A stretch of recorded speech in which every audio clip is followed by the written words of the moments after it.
Hi, I don't think I can follow Meenakshi's talk, but that was so emotional and powerful. It often makes me wonder what I'm doing here at all. You don't know me, you know something about what I've done in my life. Is that I'm good enough for you to sit in front of me for 18 minutes? And for example, maybe not, but I'm going to start. I'll start with introducing myself. I suppose that's the best way to do that. That's my IP address. I don't know if all of you know what that IP address is. It's not possible. It's not a digital IP address. We all have one. A friend of mine, when the Sangam Mahakumbh happened, wrote to me to say I'm off for the next 3-4 days because I'm going to go to the Sangam and do that Dukki or whatever, and I want to come back and do it. It's a once in a lifetime experience. That got me thinking, and I said to her almost instinctively that your birth is a once in a lifetime experience. You're the only person that there is. There is only one of you, of the 8 billion. So for your parents, you are that once in a lifetime moment. Whatever you do in your life is that lifetime moment. So you are already illuminated. And then I started thinking about all of us, wherever we get to, there's a past that brings us to where we are. And this is how I describe my past, my time on this planet, as an IP address. I was born in 75, here in Madras. I spent 14 years in school, gave me some of the most valuable friendships that I can remember. I spent 5 years working in a bookshop, which was an accident. I failed my 12th standard math exam. I had to wait 3 months to take my compartmental exam again. And I interned in a bookshop. And I think standing in a bookstore, wondering how a book got from wherever it was written to your bedside table, hooked me. And I spent 5 years working in the bookshops, 12 hours a day, 7 days a week. My first sales job in publishing was books. At that point, I already knew that I'm going to work with books. I didn't know what a career in publishing meant. And I spent 18 years in my first publishing job. I started as a salesperson. And then my second job was 10 years, which is the job I hold. And I still hold. Up to that point, before it became 10, we will tell very soon, is now a fixed part of my IP address. But I have a variable, all of you will also have, and you will have a furthermore variable. It's not possible that you know what 22 is. That's the number of years I've been married to my best friend. Met in publishing. And 8, this I'm sure you can't guess, is the number of canine children we have. We are child free. So every day of my life in the variable period is hugely enjoyable because of the children we chose to have. But I'm making this point because time is important to remember. Time is important on how we invest in that time. Time will take you forward. And you have a chance to control what you will do forward. What then is learn? There's just so much to learn.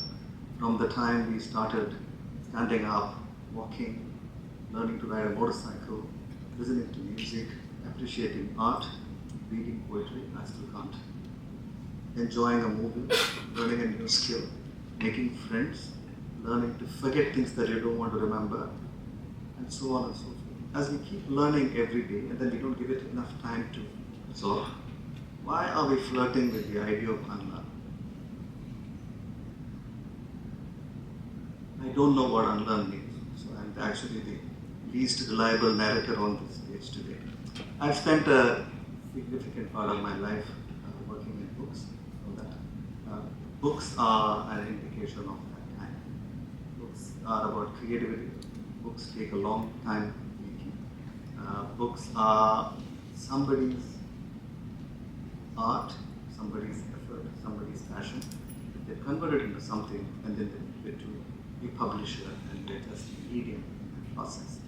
What we take, what we will make it, and then we take it and go. And the thing that it's taught us who work in publishing, or me especially, is the value of the time, because a book is created for perpetuity. A book is created for a very long time. Bram Stoker wrote the Dracula in 1897. That's going to be almost 200 years. There are many books that we continue to read, which have written in a different context, at a different time, that will survive the time as well. So when we think about that, when we think about how long it takes to create what we create in my life, in my world, in my professional world,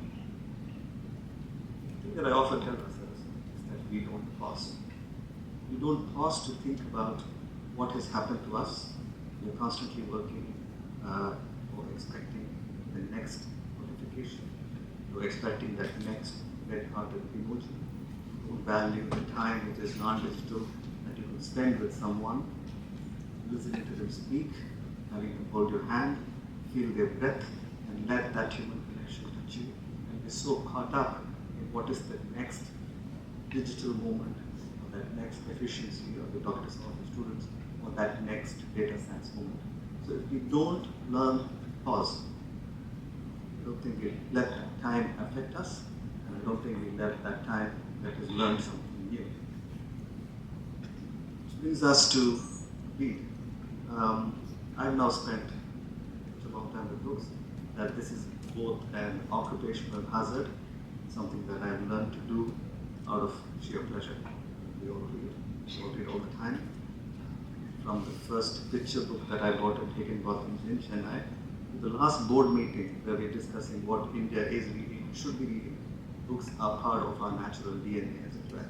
And reading has taught us to be what is happiness, what is joy, has taken me to parts of the world and parts of other people's lives that I could not. I've traveled vicariously to various places. Imagine being with Tintin in Nepal, climbing Kathmandu, meeting the abominable snowman. And reading made us think about what that value of time is. And reading, most importantly, has taught us, especially, to be with myself. That's one of the messages I wanted to bring forth today, is that if you are not able to spend time with yourself, one of the best ways to spend time with yourself is to be able to read. This is what we ask everybody else to do.